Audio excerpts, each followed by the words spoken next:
the Trevor Jackson podcast. On the three-way, the two-way, whatever. Yes, sir. And so it was an obnoxious time. So yeah, he was lit like that. You know, Ooh. my only issue with Nas is when he got older and older.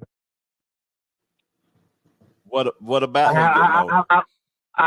As he got older and older with his music, I did see what I saw even with my my oldest child. I seen it in the house with the shorty and everything. We was watching Lil Nas X, and Nas came out. I'm like, oh, don't do me like that. And so you know what we're talking about. We can't deny that, right? Yeah. We can't deny that. Like, well, that was why he doing that. So it's just like when I hear, you know, like we're supposed to look at these rappers as heroes, or like, man, you know, he the truth. Why he do that when he get older? Like he was already solidified. Come on, man. Don't hurt my feelings, though. That's my dog now. But you remember that, right? It's the truth. Jim Jones would never do nothing like that. When Chrissy be bugging him, when Chrissy was bugging him or loving him, he wasn't even really paying. He wasn't tripping on her. He was like on his cut mode, you know, like whatever. I like what you just did because I've been holding on to Nas and been championing Nas. I like how you put me in my place. Me and you always have. You know what I'm saying? Kind of, it don't be heated, but it be good, great conversations. But I got a combat for you though. Go ahead, sir.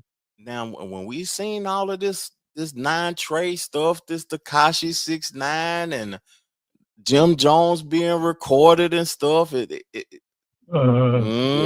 see? There you on that one, yeah. Sealed files. Well, I did mention. Okay. That's why. I mean, like, he is the Jim Jones. Like, he out there trying to kill the brothers. Yeah. You know, he really, that was foul. Yeah.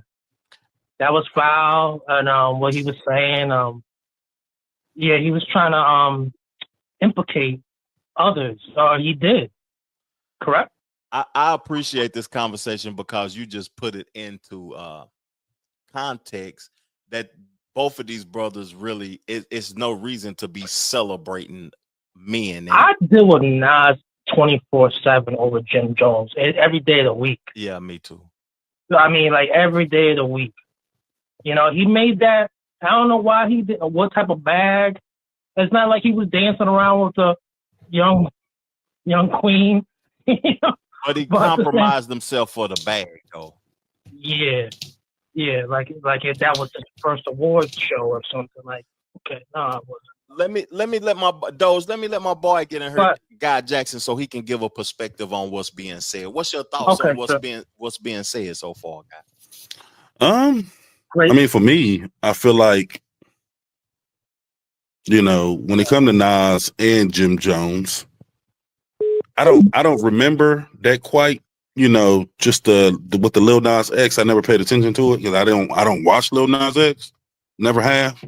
Mm-hmm. So I don't know from that perspective what's going on or what happened, but I do know, you know, allegations with Jim Jones, and you know, his backstory and you know all the stuff he done been into, even from being on the phone implicating that they need to take out 6ix9ine. Yeah. And nothing happened. That's true because you know, I've been arrested for this before. So I know that it's a possibility that it can happen. That is a minimum of a year in jail or a year in a probation or whatever. This is a charge, y'all. Communicating threats. Y'all can Google it and see how much time it takes or whatever time you have to do with communicating threats. That's what Jim Jones was guilty of, communicating threats. And what happened to Doge, man? He hung up. He was cooking too, man. And nothing never happened to Jim Jones. Never did any time. Yeah. Nothing. But you know, he was right about that about Nas though. And we could play the end of the freestyle and get up out of this thing because we've been on here for an hour. I know, right? Well, we always set a time for ourselves, and you know, We don't even have to play the rest of the freestyle. We can just known caller. The Trevor Jackson Podcast.